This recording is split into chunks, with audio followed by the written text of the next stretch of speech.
You're not live yet, are you? STL ready? Oh, that's right. I forgot STL.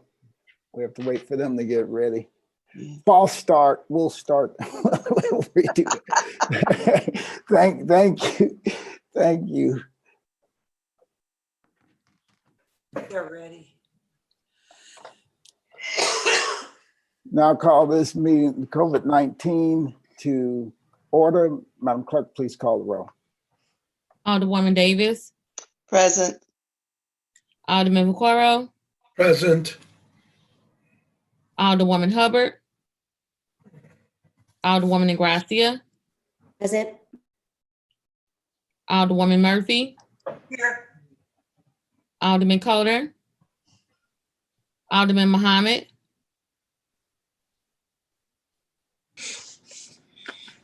Alderman Odenberg, Alderwoman Boyd, Here.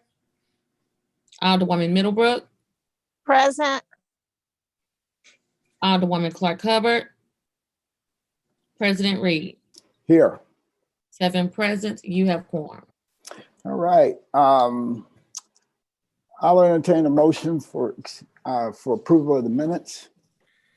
I'll make a motion. We approve the minutes of the, I don't know what the last meeting. October 27th. The October 27th meeting. Entertain is moved by Alderman from the 23rd, seconded by the Alderwoman from the 27th and the Alderwoman from the 13th. Madam Clerk, please call the roll. Alderwoman Davis, Aye. Alderman Vaccaro, Aye. Alderwoman Hubbard, Alderwoman Ingracia, Aye. Alderwoman Murphy, Aye. Alderman Coder, Alderman Muhammad, Alderman Odenberg, Alderwoman Boyd, Aye. Alderwoman Middlebrook, Aye. Alderwoman Clark Hubbard, President Reed. Aye. 7 aye votes. Vote, stay in motion, Alderman from 23rd. We will dispense with line items 5 and 6. Items for discussion, item number 1. We have Mr. Conway from the mayor's office here with us to give us an update on the CARES Act fund pursuant to ordinance 71182. Good morning, Mr. President, members of the committee. I know that we're in December, and if you remember, the original CARES Act funds themselves had to be expended by 12/30. Well, we always thought it was 12/31. Actually, technically, the law says 12/30. What we have there in front of you is where we're at in all of the categories on the expenditures as of yesterday morning, to the best that we could tell. And we had $35 million in CARES Act funds. We also, I can tell you, we have applied for over $12 million worth of FEMA reimbursements.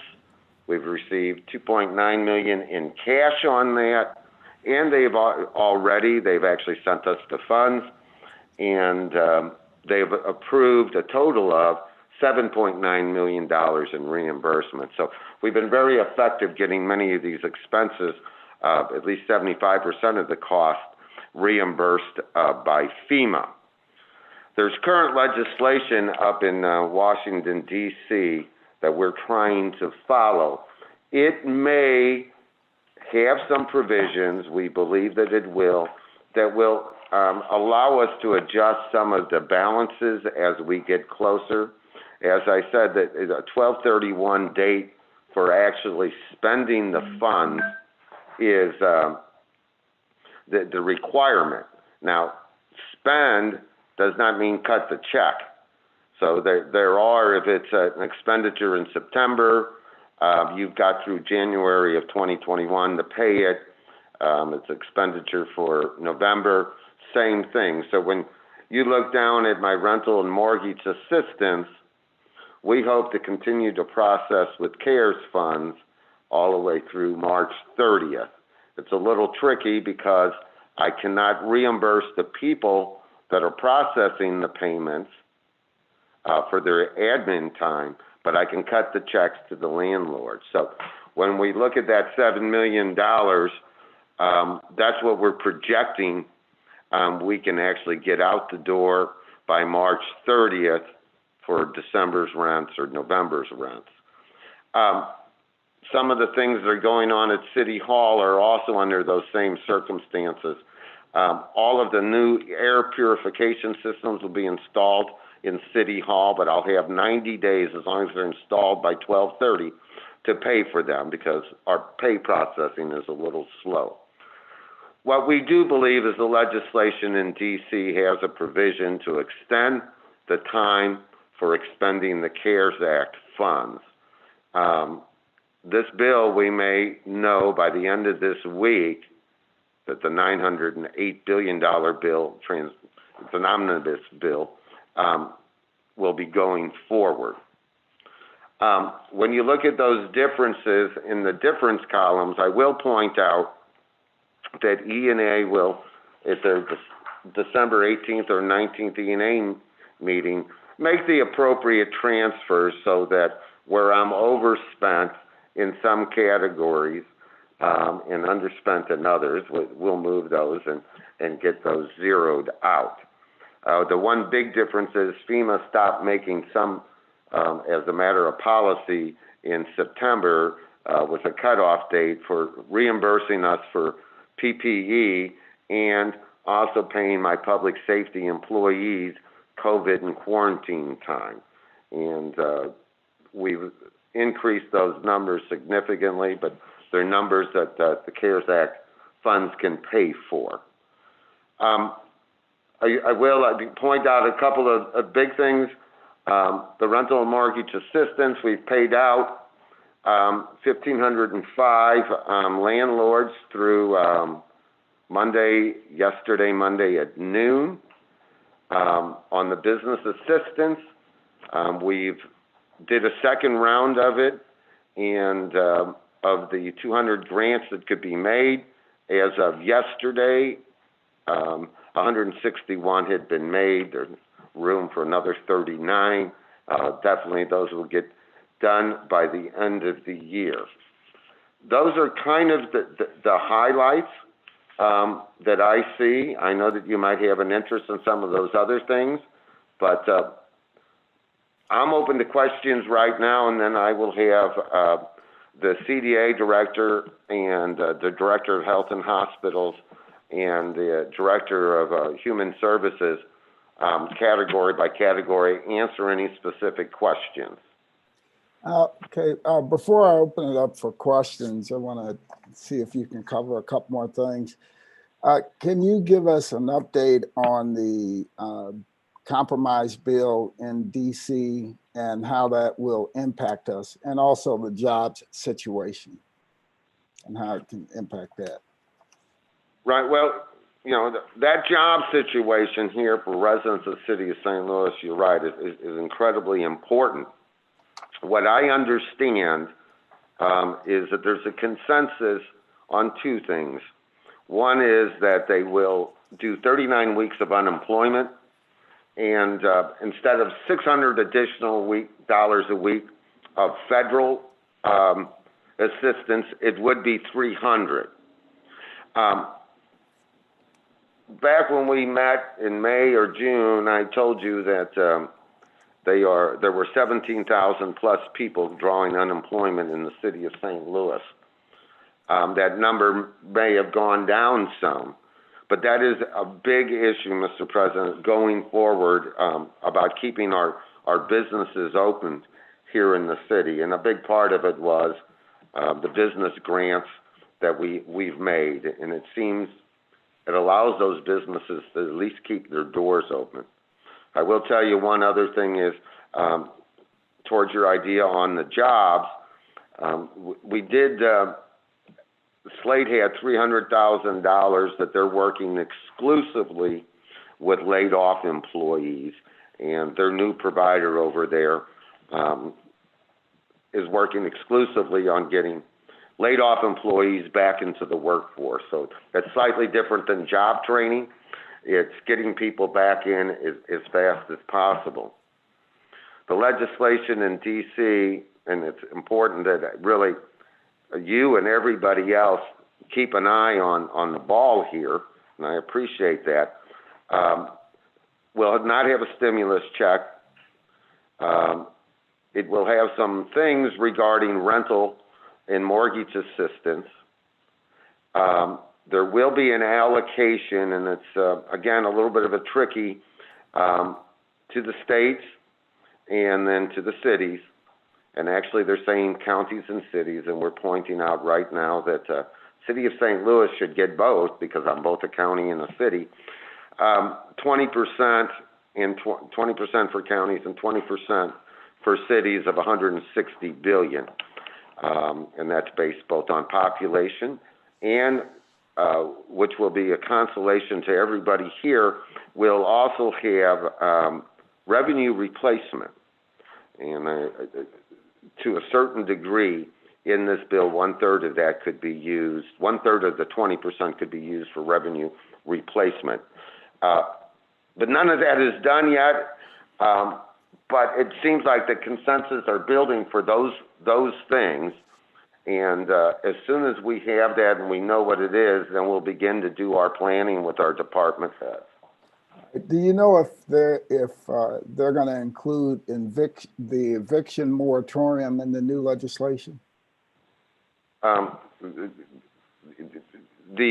a good question because I know it is on everybody's mind. But my understanding, what I've seen last is that would be in this legislation. And I appreciate that. I know that Judge Burleson is also mindful of that because the next extension that he had given was to the end of the year. How many applications have we received for rental assistance? Overall applications? We have received over 9,000 applications. Wow. And so that would demonstrate the need out there. Now, maybe 30% of them were people who thought it was more like a stimulus check. They were going to get the funds. And that has initially clogged up the wheels a bit.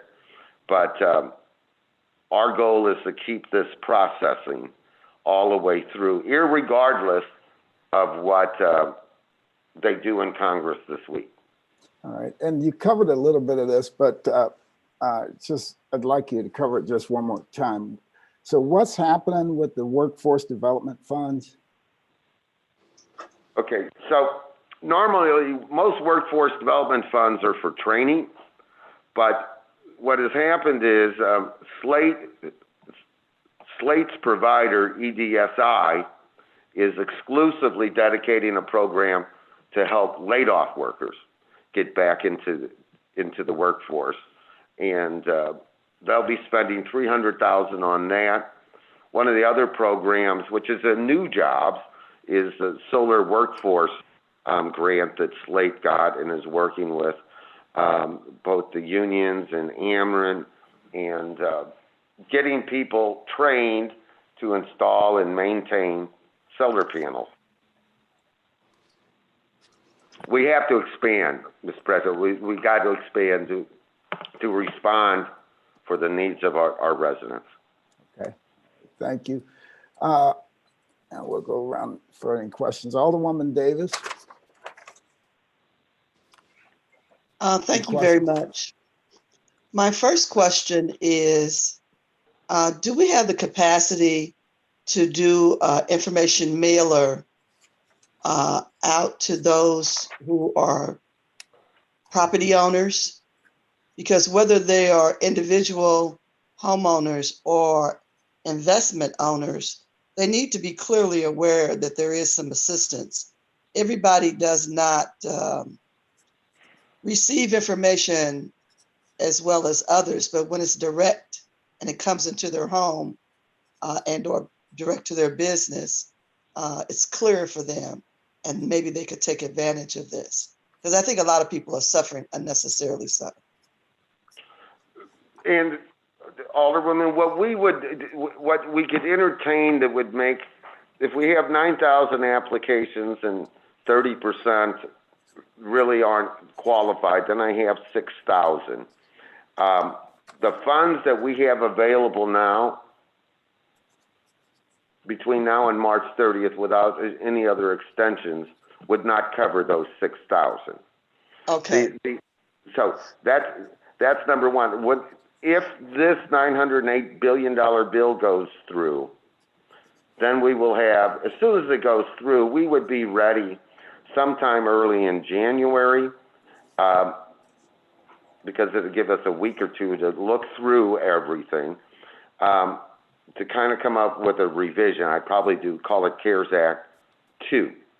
But if you remember, Alderwoman Murphy also sponsored a bill about a month ago to have $2.3 million in CDBG funds be used for rental and mortgage assistance. Yes. So what we're doing is we're coordinating that coming into play, irregardless if they do anything in DC, right away as soon as I'm done with the CARES monies, so that this program of rental and mortgage assistance will continue on. Well, that's helpful. That gives some bit of a hope for others.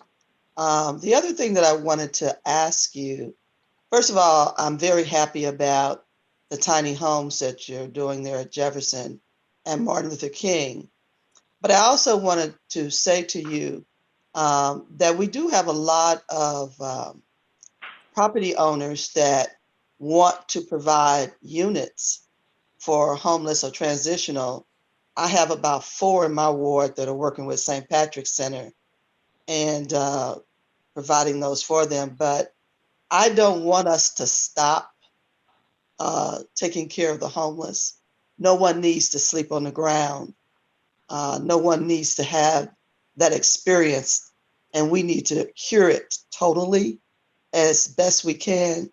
So if there's any other way that we can find to attract people to provide homes, whether they donate them to us and they're in good condition, I don't need us to be spending money on rehabbing unnecessarily, and or if they will rent to these units, rent units to us. We just got to find more ways to make this happen. I was appalled when I heard something the other day. I just didn't get a chance to drive down there and look at it directly. But for anyone to go out of their way to tell people it's okay, you should stay here in this homeless shelter, in the element, on the ground, and here I brought you a TV. Come on now. I don't want to hear those things. I know that we can do a lot more. We've done a lot, but I know we can do more. So I just want to say to you, I applaud what we've done already. I want us to continue to be creative, but I also want us to send a message out to those people who own investment property to definitely give us a hand.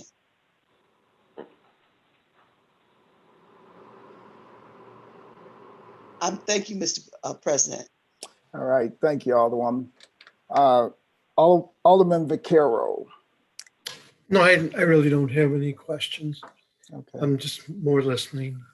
Okay. I don't know if Alderwoman Tamika Hubbard is with us yet. Alderwoman Ingracia.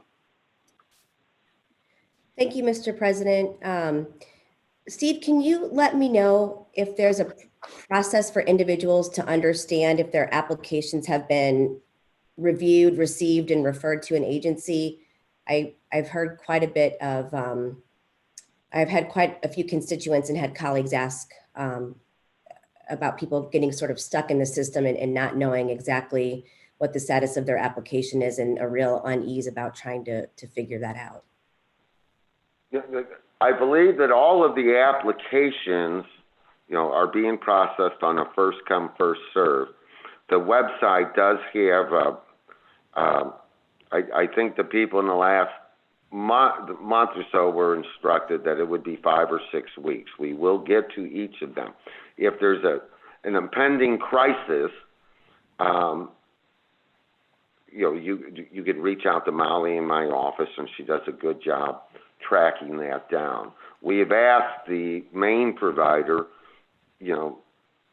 to do some type of reach out when they get the applications, but they're a little bit leery about doing that because they can't predict with accuracy when a provider is going to get it. We have 14 providers doing this, but it still is a time-consuming process. But you can reach out directly to Molly in our office. I apologize. I don't know who that is. Oh, Molly Dwyer. She's been here for about 9 months, but she's the one that is doing the oversight out of our office for this. Valerie, over the director of DHS, she's very busy doing all of the other things. So for me to have immediate access to information that you or someone else may request, I have a staff person in my office directly involved in this program. Okay, and when you mentioned the main provider and your request for them to send confirmation to an applicant, are you referring to United Way, the 211 helpline? We would be referring to the United Way gets them and distributes them out. What happens is they don't really, until the provider that is distributed the application and they start working on it, they don't get a ping back in the system that it's that far along. And if you want, I think, it would be better, Molly probably, I'll bring her in a second, and if we've got a specific question for her, she understands the system very well that United Way is using.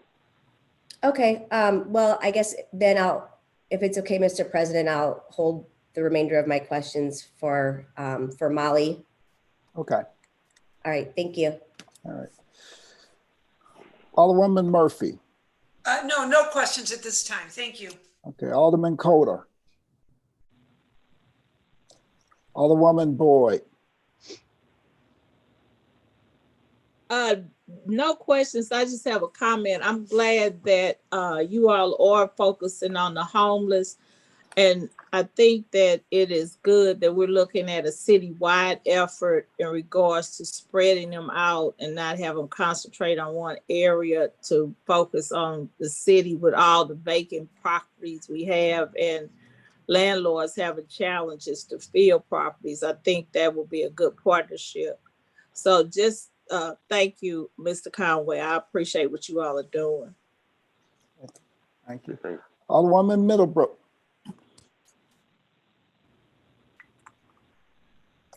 Alderwoman Middlebrook. Alderwoman Clark Hubbard.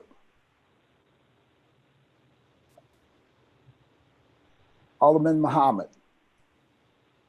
Hey, thank you, Mr. President, and thank you, Mr. Chief of Staff. I have one question, and this is in regards to the rental and mortgage assistance. It is noted that there are 14 providers. Can you list those 14 providers for us? I have a list, and we've been a little leery about sharing those because we don't want people to show up at the agencies thinking they just bypass turning it, going through the application process. And that has been, one of Valerie Russell over at Department of Human Services has been doing this kind of work forever. And that's a concern of these agencies. I'm more than happy to send each of you the full list of who the providers are. Absolutely. I mean, it's public information. I just don't want to encourage people to show up at the door. I think everybody's aware that Catholic Charities is doing quite a few of these, but we don't really want people to show up at their door thinking that they're going to get the assistance on the spot when it's a process that's been set up and well documented, and seems to be processing the applications. But I'll send you a list. Absolutely. I think just in terms of transparency, I think it'll be beneficial for us to know who's responsible for processing these applications and doing the initial interviews and, kind of going through the red tape in terms of getting our constituents the assistance they need. And you are right, Valerie Russell does a fantastic job. Proud to say she is a wonderful 21st Ward resident. So good call with making her director. And I appreciate all the work that she does and all the work that Dr. Echoes does as well in terms of fighting this pandemic. But I would like that list, and I would think that every member of this committee would like that list just so we know who is processing applications. Because a lot of times we get calls from our constituents asking what's going on with this, and we really don't have the answer because we have not been walked through that particular process. So I would definitely appreciate it just so I know. I would appreciate that. Thank you, Mr. Chief of Staff. No further questions, Mr. President. So Madison will send this to you, and she will also give you the, see if Molly can come in. She will also give you the direct contact for Molly Dwyer. Okay. Excellent. Thank you. Excellent. Thank you, Alderman from the 21st. Mr. Conway, do you guys happen to know how many people in St. Louis are on unemployment? Do you have that number? Like how many people?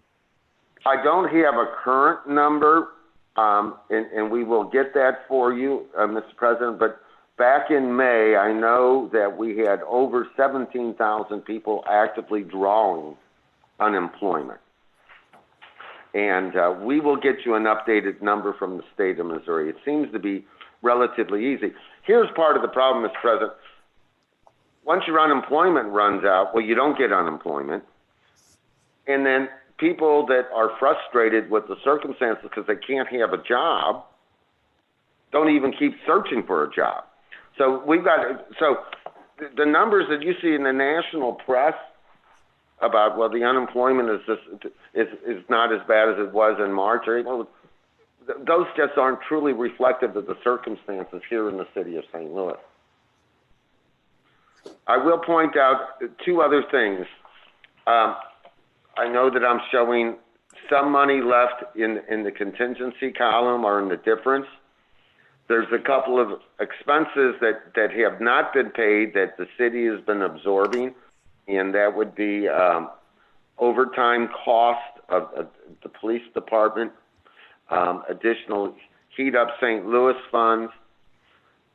We have 20-something days left in December. That money probably is not available because as FEMA rejects something or doesn't reject, or we have to continue to take it. I think of that $12 million that we've submitted to FEMA, and Nevena, who's sitting across from me, is the person taking care of that. Only $238,000 has been rejected by FEMA of what we submitted, and we are submitting as much as we can to stretch these funds. And then these final funds and the transfers, the president and the mayor and the comptroller will meet in December and make those final determinations to make sure that they move into the right columns so that we as a city can be very proud that we've effectively, efficiently, and most humanely expended our CARES Act funds for the best interest of our residents.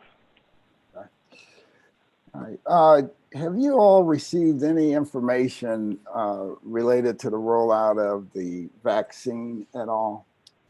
And that would be for Dr. Echols. And I'm going to turn it over to the doctor now in case you've got a question. Besides, he'll answer that question. And then on anything that his department had in the way of funding. Okay. Good morning, Mr. President and the board. Yes, we have been having ongoing discussions with our state, federal, and local partners, particularly with the hospital systems and the federally qualified health centers, to make sure a distribution plan is in place to ensure that when the vaccine is available for city residents, that we will be able to distribute it effectively. So, as you all know, the health department doesn't provide direct clinical services, so we'll be working with the federally qualified health centers as vaccinator sites. All of the health centers have submitted their application to the state so that they can receive COVID-19 vaccine. We've also been working with the corrections facilities to make sure that they can also receive vaccine for staff and inmates when it becomes available. So, so far right now, right at this point in time, we're as best positioned as we possibly can be until the vaccine is available. One challenge that has come up around one of the vaccines, particularly the Pfizer vaccine, is the need for super cold storage, and so we've been able to secure super cold storage units for our facilities to make sure that when the vaccine is available, they'll be able to properly store them so they don't go to waste. Any idea on when we would see a rollout begin in the St. Louis metropolitan area? I know it's hard to determine right now, especially since we have a president that isn't being exactly cooperative, but any idea? So Moderna and Pfizer both submitted their applications to the FDA for approval. That approval hasn't been granted yet. The United States Association, the Community on Immunization Practices, is slated to meet on the 10th of the month, and that's when we expect them to make a decision. The 10th of December? 10th of December. Mm-hmm. Okay. And so if the vaccines are approved during that meeting, more than likely we can expect to receive the first shipment of vaccine within 7 to 10 business days. And then how are they going to prioritize it? Will it be, hospital personnel first? Will it be senior centers first? Will it be people with, in high risk categories? I mean, how are you going to prioritize it once we receive it? Right, so the Centers for Disease Control and Prevention have established the tiered approach. So there's a Tier 1A and Tier 1B, which are the top priorities. The Tier 1A will include those individuals who are a part of critical infrastructure, particularly medical workers, so healthcare workers, so physicians, medical staff who are on the front lines, because they're more likely to be exposed to COVID-19 because of their line of work. Then you have Tier 1B, which includes those individuals who are elderly, so those individuals who are 65 and older, because they are more likely to experience severe COVID-19 complications. And how are we going to get the word out so people know where to go, who to call, or whatever? How are we going to get the word out, especially for people who are uninsured or underinsured? Absolutely. So we started having those discussions as well with our regional partners. We've been having discussions for months among the St. Louis Metropolitan Pandemic Task Force to make sure that hospital personnel, medical personnel are properly aware of when the vaccine is available, because they'll be the first to receive it. And then we're also looking at the larger scale, so making sure that we're able to get information to laypersons in the community, so they'll know not only when the vaccine is available, but how to obtain the vaccine. But more importantly, we also want them to be able to access information about the safety of the vaccine, because that's going to be a huge barrier for individuals. If they don't understand that it's safe, then they're less likely to actually get it. And so we want to make sure that we have accurate information available to all stakeholders across the city of St. Louis, because we want to make sure that they're able to, one, make informed decisions about their health. So if they opt to not take the vaccine, that's their choice, but we want to make sure that they have all the facts and all the information available to them so they can make an informed decision for themselves and their families. Okay. All right. I'll go around the list. Alderwoman Davis, any questions? Dr. Eccles, I just wanted to, first of all, commend you on your work. I'm a member of the outreach committee for BJH and BJC. And of course, a lot of information comes back our way because they want to know how we can reach residents and get information to them, and also have the presence of the medical institutions in our community even more. I know that you had shared with us a while ago about some what do you call it? The tracing. That's what I'm concerned about. How is that going now? Do we need more staff to do that? Because I know that has a lot to do with containment and slowing this pandemic down. So that's my question. I'm really concerned about the tracing. And so we have hired staff, and we continue to onboard new staff for contact tracing. Right now, staff have been able to manage the caseload. It's higher than what we want it to be, but they have been able to manage the caseload. And we wanted to make sure, again, that the staff that we hired wouldn't have to be laid off or let go come December 30th, because that's when the funds, the CARES Act funds will end. So we will be bridging their employment. So we're using community development block grant funds to make sure that they're in position to provide COVID-19 contact tracing and disease investigation through 2022. Oh, that's important. Thank you. That was my question. Thank you very much. All right, thank you. So for the first, so everyone knows, so for the first year, there was $750,000 that were allocated for these positions, and then for the second year, there's another $750,000, and for the third year, an additional $750,000, taking it to rough $2.25 million that are be available to make sure that these staff can continue their efforts through the pandemic. All right, thank you. Alderman Vaquero. No real questions right now. Thank you. Okay. Alderwoman Ingracia. Thank you, Mr. President. Nice to hear from you, Dr. Eccles. Can you talk a little bit about the WashU contract for predictive modeling and data evaluation and where that is? All right, so that's a contract. So it's Washington University's Brookings Institute. And so they've done predictive modeling for the nation, and then they're going to be using the current protocols to really allow us to see what the future of the COVID-19 pandemic will look like for the city of St. Louis. And that will help inform our decision-making regarding program development and implementation for COVID-specific initiatives. And right now, the contract has been, we're waiting for it to get fully executed, but it's in the process. Okay, and do you have an ETA on getting data evaluation back? Yes, we'll have that data by the end of the month. Okay, and then on the spreadsheet, it looks like for that response, we've allocated $100,000, $25,000, which has been spent or committed. And then what's the other $75,000 being used for?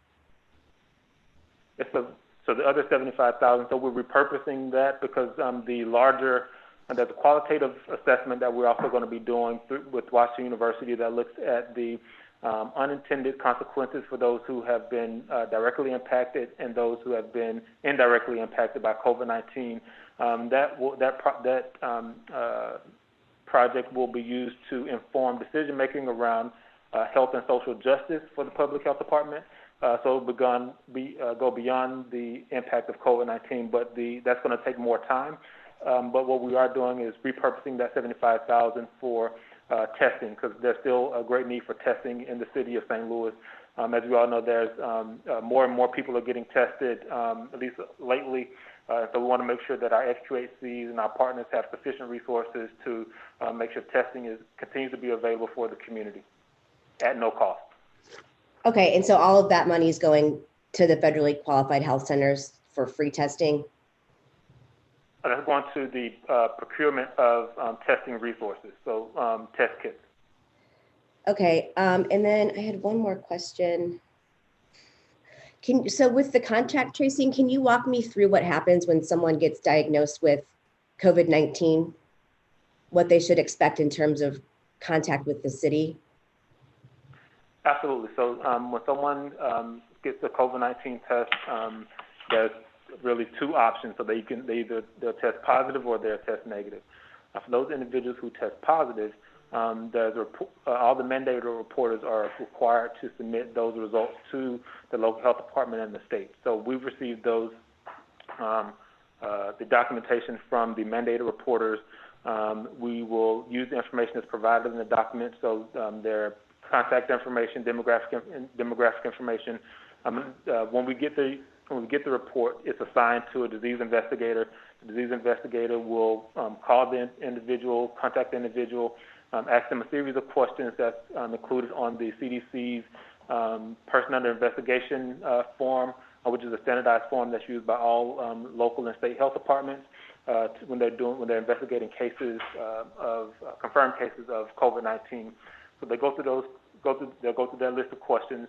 And then at the end of the questionnaire, they'll also ask them about contacts. So they ask them about anyone who they've had close contact with within the previous 48 hours prior to getting tested.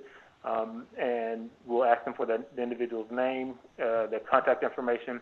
Then we'll also encourage them to reach out to inform those individuals that they tested positive, and also let them know that the health department will be reaching out to them to obtain more information and to put them on the quarantine to protect the community's health. And so then, once we get the names of their contacts, those contacts are also they're followed up. So we will call each of the contacts that they provide information for. We'll enroll them in our quarantine monitoring program, and if they remain asymptomatic throughout the course of their quarantine, then they're released to return their normal duties. But we also encourage individuals, just because of the increase in the percentage of individuals who are asymptomatic, we're encouraging individuals to get tested no sooner than 7 days after their last date of potential exposure. That way we can ensure that we have accurate results. And so for those individuals who test positive, if they're under quarantine, they end up testing positive, then we go through the case investigation form for them, because they may have exposed additional persons in the community while they were under quarantine. Okay, and we're doing that for our own city employees. When if we have a city employee that tests positive, then if they were in contact with other people within that office, they would all be quarantined and not reporting to work? So not just contact. So we use the definition of close contact, meaning that they've been within 6 feet for 15 minutes or more, and that's consecutive 15 minutes within a period of 24 hours. So anyone that meets that definition is quarantined. And so typically, there's also a protocol that we have in place for city employees. So if an employee in a particular agency tests positive, that information is routed through their chain of command. The appointing authority notifies me, and we make sure they identify all close contacts within their office to make sure those individuals are notified and quarantined. So that's one piece of it. So we get the work-related close contacts, but we also have to get the community close contacts. Those individuals who may live in their homes, the individuals that they may gather with outside of the workspace. So we will follow up with them with the individual directly to get their non-work-related close contact, as well as to confirm their work-related contacts that were reported to us. Okay, and then how long should someone expect it would take the health department to reach out to them if they were diagnosed with COVID-19? So it all depends on how quickly we get the lab results. Sometimes there can be a delay in getting the lab results from the mandated reporters. So typically, individuals can expect to be contacted within 3 to 5 days. So that's why we really encourage individuals to quarantine until they get their results, and then we also remind them, if they know that they are positive, to isolate, and that the health department will contact them. The reporting system isn't, in an ideal world, we would get all the information immediately, and we'll be able to contact individuals within a few minutes. But we're not in the ideal. We don't have an ideal system in place, and so there are some challenges that we have to navigate. But we do work to notify individuals and complete our case investigation as quickly as possible, because time is an important factor. Okay, thanks so much. No further questions. All right, thank you. Alderwoman Murphy. No questions. Everything was asked and answered. Thank you. Alderman Muhammad.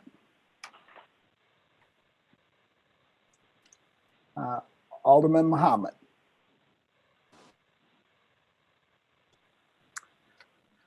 Alderwoman Boyd. No questions. Oh, Everything hold was on a asked. second. Hold on a second. Alderman Muhammad.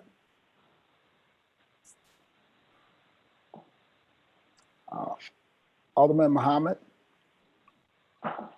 Alderwoman Boyd. No questions. Thank you, Mr. Chair. Okay. Alderwoman Middlebrook.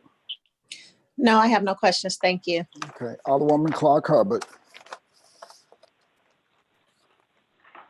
Hey, Mr. President, can you hear me now? Yes, yes, I can hear you now. Hello? Alderman Muhammad? His mic is off, but he cut out. Yes, he's back out again. All right, Mr. President, while we wait for Alderman Muhammad to join the call again, so Yeah. I mentioned the test that we'll be getting to for the federally qualified health centers. So we'll be getting 5,000 COVID-19 tests, which will be processed overnight. So we'll be working with a private laboratory to make sure that, again, as we talked with Alderwoman Ingracia mentioned, timeliness is really important, and so the test results for these particular these kits will be received within 24 to 48 hours. Okay. All right. Let's see. Alderman Muhammad? Hey, Mr. President. There you go. Thank you. I was having some technology difficulties, but I have no questions for the director, and I do appreciate his service and his extraordinary leadership. Thank you, Mr. President. You're welcome. Alderwoman Middlebrook, one more time. No, Mr. President, I have no questions. Okay. Excellent. All right. Mr. Conway, is there anything further? Okay, I have Valerie, the Director Russell is on the phone. If there's any questions about the Department of Human Services, she's available. You'll have to unmute her. And Okay. do you? City TV can unmute Ms. Russell. Are Valerie *6? I've done that. Can you hear me? Oh, yes, Yeah. we can hear you. We can hear you. And I'll just throw it out. Does any member of the committee have any questions for Ms. Russell? One more time, does any member of the committee have any questions for Ms. Russell? I do, Mr. President, if that's okay. Yes, please proceed, Alderman.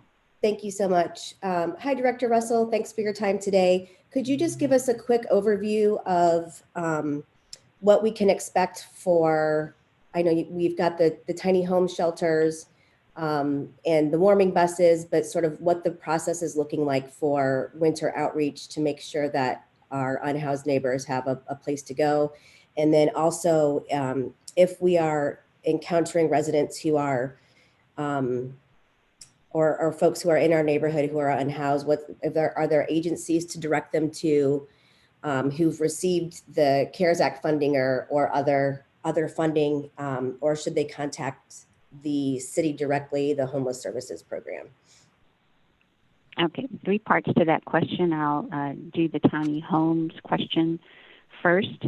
We are in the process now, as you may have seen on the news yesterday, of placement of the units on the property that the city is entering into a lease for. There will be approximately 50 tiny homes at that location. The operator for the facility, that contract is in play now. In fact, I'll be walking that over this afternoon to the representatives in City Hall for their signatures and review so that we can get that executed. The operator will be the Magdala Foundation. We've met with them, and they are in the process of hiring staff now.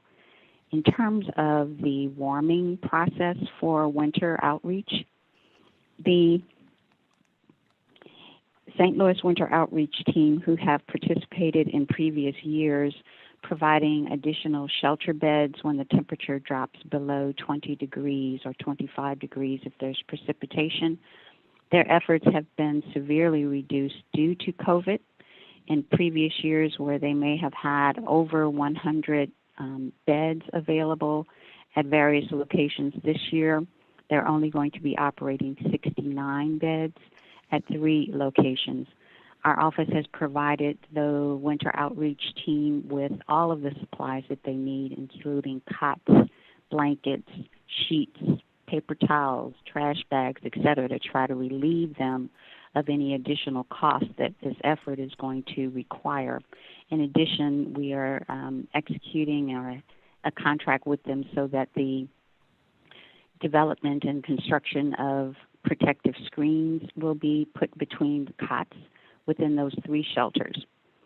So that's the winter outreach volunteer group. The city has, under its contractual arrangement, various locations that are still taking individuals who are in need of shelter during the winter.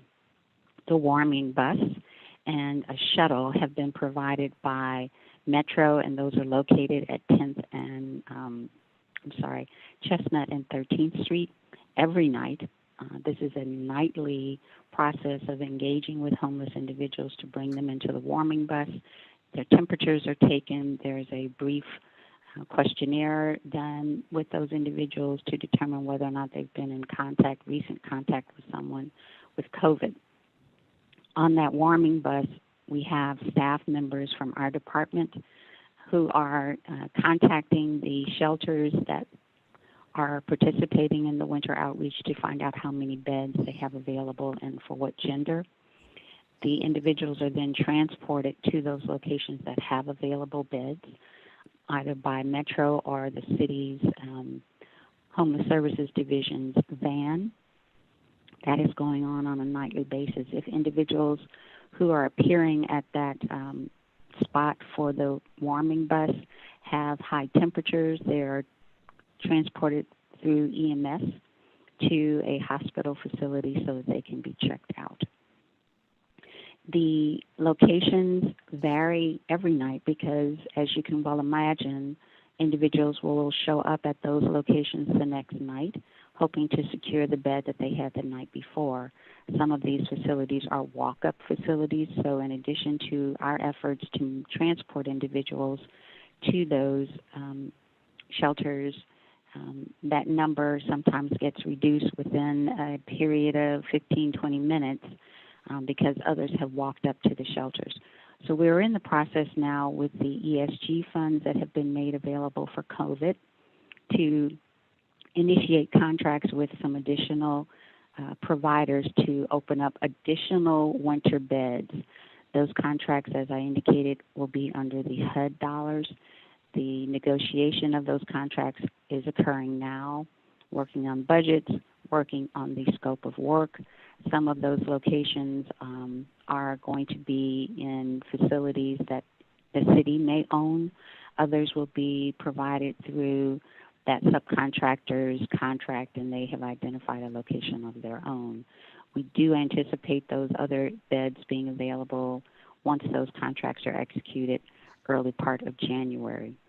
The CARES Act funds, as you know, that we have been utilizing to provide shelter throughout this process under the pandemic since March. Those contracts go through December 31st. I am working with the mayor's office to make certain that we can, where possible, extend those contracts into 2021 once we know if the federal government is going to make funds available. In the process, those 50 tiny homes may be utilized for individuals who are currently unsheltered. They may be utilized for individuals who are currently sheltered, but if the funds don't become available through the federal government, we will have to move to other locations. So our goal is to make sure that we are in a position to have additional beds available based upon the contingencies of funds that federal government may or may not extend into 2021. And I believe that was Alderwoman Ingracia. I don't know that I responded to the third part of your question. If you could repeat that, please. Sure. Yeah, I think you did touch on it. I was just curious where to send people if I'm getting requests.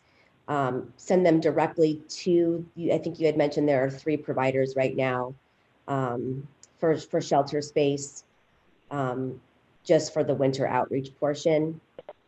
No, they need to come to the warming buses or contact homeless services, and I can send that number out to all of the alderpersons. In addition, 211, the phone number at United Way, can be contacted. They link to the staff who are doing outreach in the evening as well. Okay, and then just one quick follow-up question. Do you have the process by which you're going to determine who is going to stay in the tiny homes once they are in place? I don't have that in front of me. The contractor, the operator, our homeless services division in combination with the outreach committee under the COC are devising that particular eligibility criteria. Okay, thank you so much for your time. I appreciate it. You're welcome. All right, thank you. Any further questions from Ms. Russell? Alderman John Collins Muhammad. Thank you, Mr. President, and thank you, Director Russell. Just one quick question.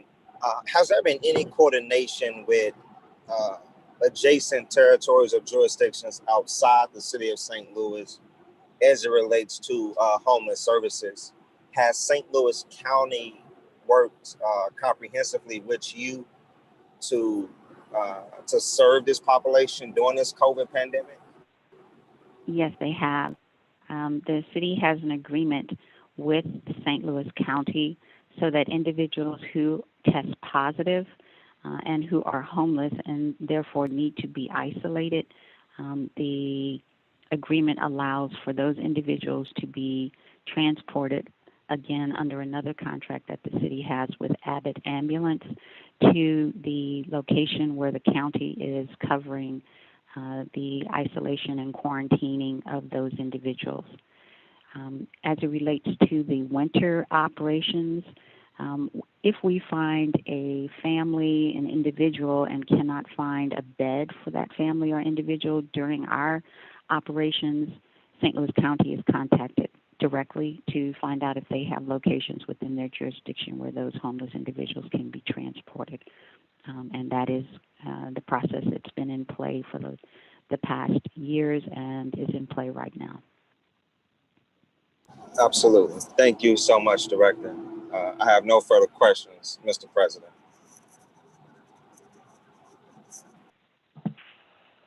Thank you, Alderman. Any further questions for Ms. Russell? Any further questions for Ms. Russell? All right, thank you, Ms. Russell, and thank you, Mr. Conway and staff and everyone who participated. I think we are done with that section of the agenda. Mr. President? Yes, Mr. Conway, please proceed. 2 things quickly. You'll have to start thinking about calling the aldermen in probably in February. If there is new funding, we're going to probably need some special meetings of the board to keep everybody focused, that we can do it.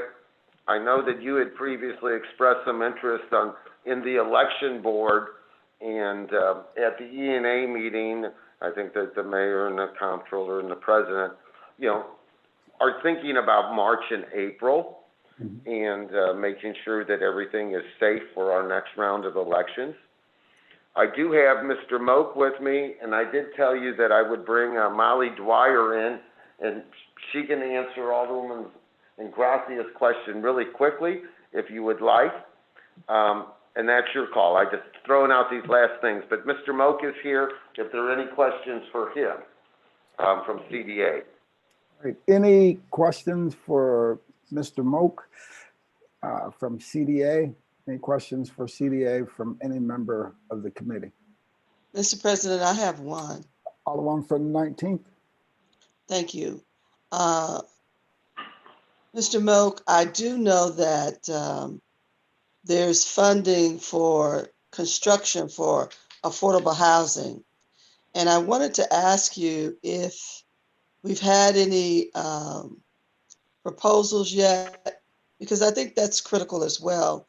We have a lot of, most especially single family moms that need to be in a better position as far as housing is concerned.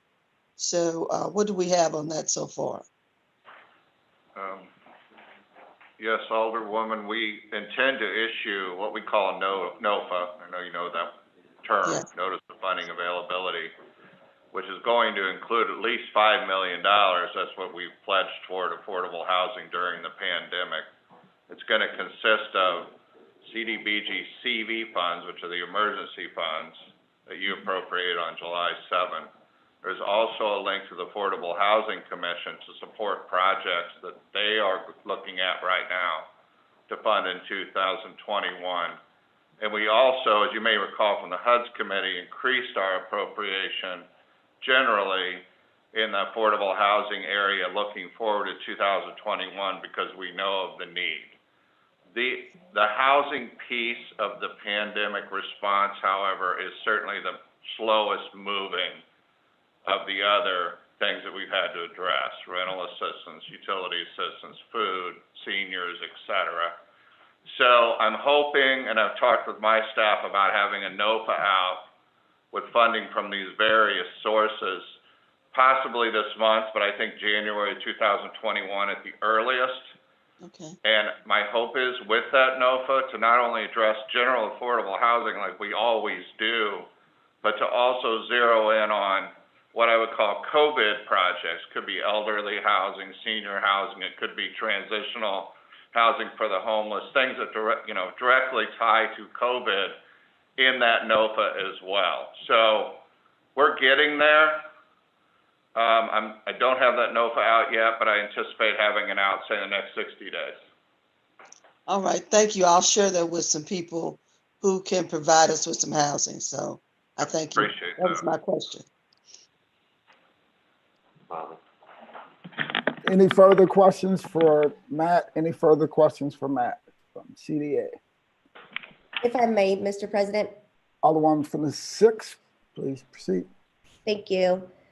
Hi, Matt. Thanks for your time today. Can you give us a quick update? I think that St. Louis Development Corporation's Business Assistance Fund is under CDA, and I know we allocated some additional funds. Are you able to give an update on the expenditure?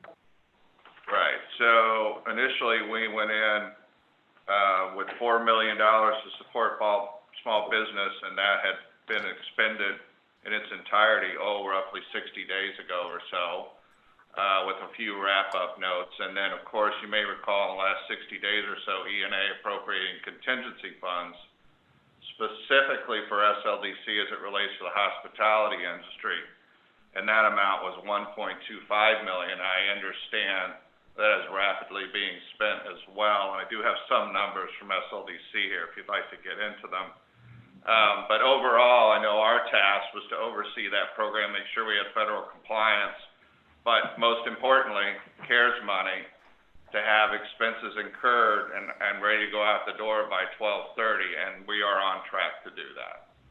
Okay, and then the last question is, can you provide a quick update on the Sobering Center allocation of funds? So, Alderwoman, I'll do the Sobering Center. They have the various charitable organizations and the mental health groups and whatever have all agreed to this in principle. What has happened is, under the CARES Act, the city's share of the money that we originally allocated to the Sobering Center will not be spent before 12/30. It took a long time to put together the 3 or 4 organizations that are going to operate this. And so we will have to take our share of the Sobering Center funds out of general revenue, or possibly what will be in the next run, because the law says that if it's physical improvements, and that's what the city was going to do to the site, that they must be completed by 12/30. And there's no way that the city's portion of the contribution to that program would be completed by 12/30. So we're going to do a little workaround, but we're going to continue with that program. Okay, and then where is that $365,000 that was allocated for the project intended to go? So it's sitting there on our sheet right now still. And so what'll happen is at the next DNA meeting, you can see we have some negative numbers on this sheet.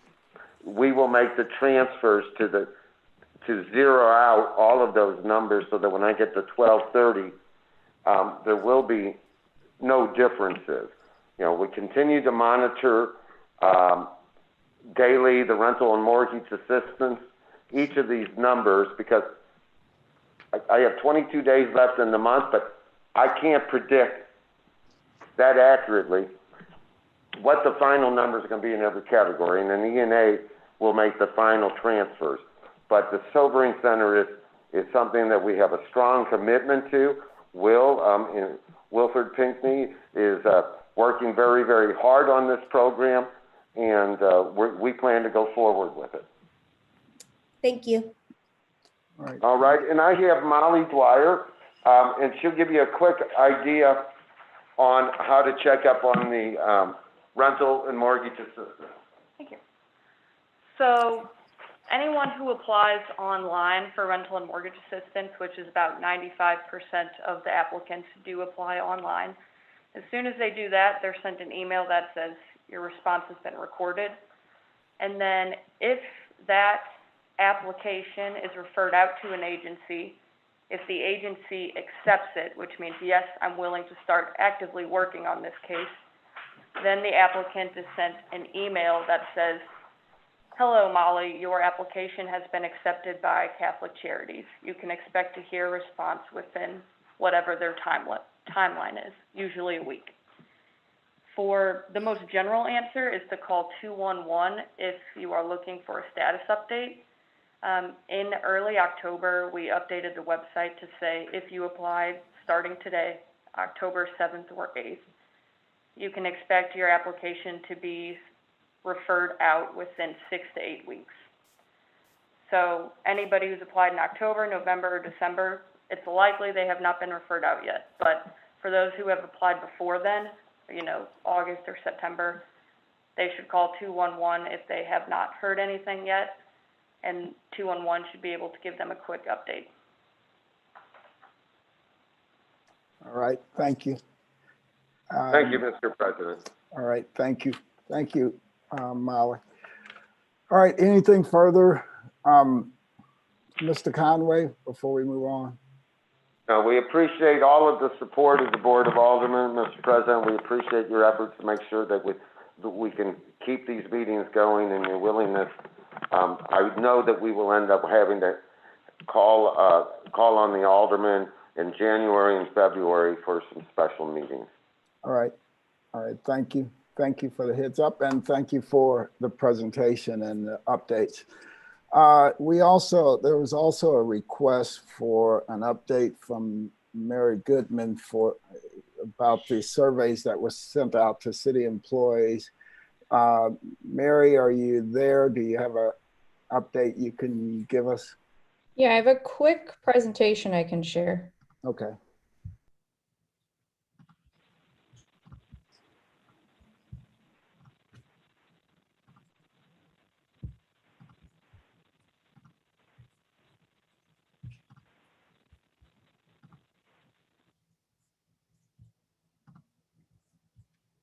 Okay, so as you know, a few weeks ago, there was a request to send out a survey to city employees about COVID-19 in the workplace. So we utilized the community group on our emails to send this flyer out, which asked city employees to fill out the survey. It was completely anonymous. It was open from November 9th to November 20th through Google Docs. We received 378 responses. So I'm just going to go through each of the questions. Do you feel the city of St. Louis is sufficiently supporting you during this pandemic? Yes, 36%, no, 48%, and other 15%. Some of the other comments were, I believe they're trying, but the lack of written guidelines and the way different departments handle it isn't fair. Another comment was the city should be consistent across all departments as much as possible. Do you feel safe in the workplace? Overwhelmingly, or about half people said no, 30% said yes, others said 16.9%. Some of the other comments were, with so many employees contracting COVID that work inside and outside of City Hall, access to the building is concerning. Not 100%, a real policy would be nice. It also, another comment was, it depends on the day. I believe it would be helpful if there was more communication around the infection rate of city employees. Are you and your coworkers required to wear a mask? 88% said yes, 11% said no. Do you feel that you have adequate amounts of PPE? 57% said yes, 29% no, 13% said other. Most of the comments said we've been able to order hand sanitizer and masks as needed. What happens if you or your coworker does not comply with wearing a mask or abide by other social distancing guidelines? Primary response was nothing or not much. So here are just a few comments. Some people say that if they report it to their manager, that an email will go out asking people and reminding people to wear their mask and social distance. Do you feel comfortable communicating concerns or making suggestions to leadership? If yes, have they been addressed? 40% said other, 38% said yes, 19% said no. Some people said that they make comments, but it seems like their comments are ignored. One person said yes for their immediate leadership, but it feels like suggestions get bottlenecked the higher up they go. During the initial shutdown, did you work from home? If so, were you able to perform your job duties adequately? It was a mixed response. 360 people answered this question. It was not a required question. 40% of people said yes, they were able to. 39% said no, they were not. A lot of people who said no, they were not, were your kind of frontline workers, refuse, EMS. Some of the items that were discussed was that people have been having to use their personal Wi-Fi and cell phones. One person said the city uses too much paper, which makes it difficult for them to work from home. Many people were able to work from home, though, with limited visits to the office. Do you feel that you can perform your work duties from home? If so, have you been offered that option by your supervisor? 364 people responded to that. 48% said yes, they can perform their duties at home. 29% said no. Of those who said they could work from home, 39% of them were not offered that option. And then some of the comments, additional comments on that slide, were that some people were allowed to work from home only if they were in quarantine. Another person said the city's mainframe is not accessible from home, so it's difficult to work from home. And then said only certain employees are allowed to work from home. Does your department have staggered work days to limit the number of employees? 25% said yes, 57% said no, 17% said other. Some people said that they had staggered work days in the beginning of the pandemic, but then towards the end or around this time, it's kind of gone by the wayside, and they've asked for those to be back in place. This was sent out prior to Thanksgiving, so this question was before actual holiday weekend, but they asked if anybody was planning on traveling, visiting, or having guests at their home. 24% said yes, 64% said no, 11% said other, and most of the other were yes, me and my small groups, or me and my spouse, or very specific responses. What is working in the workplace to help handle the COVID-19 pandemic? 324 responses. The common themes were working from home, encouraging the social distancing, wearing masks, and then limiting access to office. There were some request that City Hall go back to the lockdown it was in the beginning of the pandemic to limit the amount of public inside of City Hall? And then how can we improve your experience with handling COVID-19? Common themes: increasing transparency when coworkers test positive and implement contact tracing within department, go back to skeleton crews or staggered schedules, and create a policy for quarantining. Rules vary from department to department. That kind of was the same comment that came across with sick time policies for employees. People are confused on if they have to use their sick time, do they have to use disability? So it sounds like from these responses, a consistent policy is what's being requested. And I believe that was it. So I'm happy to answer any specific questions, but that was the break. The data kind of speaks for itself. Yep. And we'll make this available to everyone. Any comments before we move on? Any comments before we move on?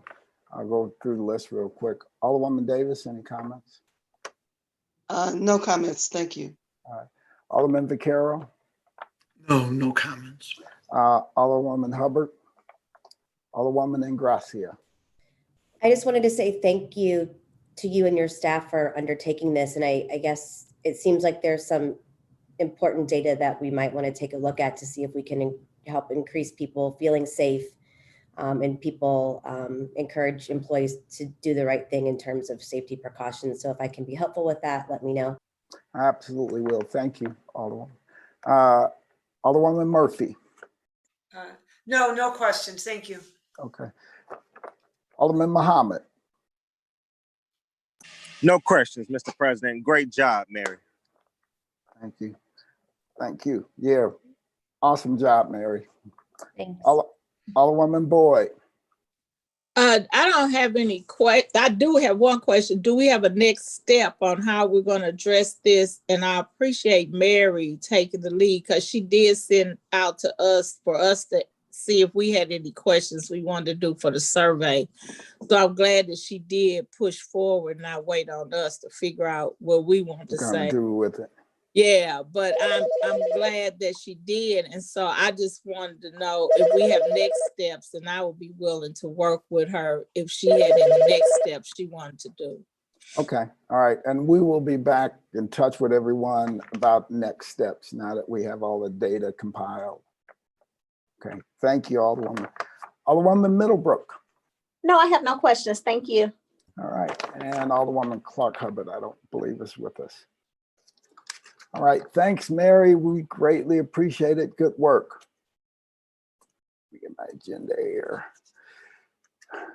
Would anyone like to make a motion to excuse? Madam Clerk, do you have the list of all the people we need to excuse for the day? Yes, I do. Alderwoman Hubbard, Alderman Porter, Alderman Oldenburg, and Alderwoman Clark Hubbard. Would anyone like to make motion that we excuse Alderwoman Hubbard, Alderwoman Clark Hubbard, Alderman Coder, and Alderman Oldenburg? I move that we excuse aforementioned. Been moved by the Alderman from 13th and seconded by the Alderman from the 6th. All in favor signify by saying aye. Aye. Aye. Opposed? Motion carries. Any further announcements? That's an announcement. That's an announcement. That's terrible. All right. Well, since you're up on camera, would you like to make the motion to adjourn? I would, and take a nap at the same time. All right. Moved by the Alderman from the 23rd. Entertain a second on that motion. Seconded by the Alderman from the 13th and the Alderman from the 2nd. All in favor signify by saying aye. Aye. Aye. Opposed? We're adjourned. Thank you all. Have a good day. See, I got to try and get that up.